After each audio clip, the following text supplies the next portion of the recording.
सुरुवातीला नांदेडमधून एक अत्यंत महत्त्वाची बातमी येते। नांदेड विमानतळावर खासदार नागेश पाटील आष्टीकरांची गाडी अडवण्यात आली आहे।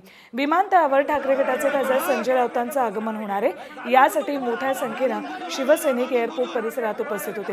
मात्र विमानतळ प्रशासनाने त्यांना आत जायला मनाई केली। यावेळी खासदार आष्टीकरांना देखील मनाई केली, त्यामुळे कार्यकर्त्यांनी संताप व्यक्त केलाय। विमानतळ परिसरात मोठा गोंधळही कार्यकर्त्यांनी घातला।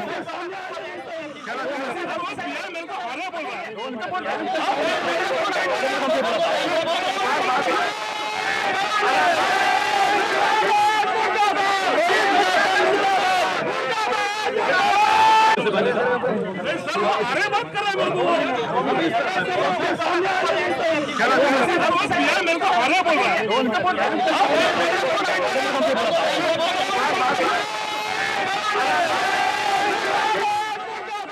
हे लोक हमेशाच झाले। आमच्या शिवसेनेचं खच्चीकरण व्हावा किंवा तिथं त्यांना गर्दी दिसू नये या दृष्टिकोनातून हा अरेरावीचा धंदा चालू आहे।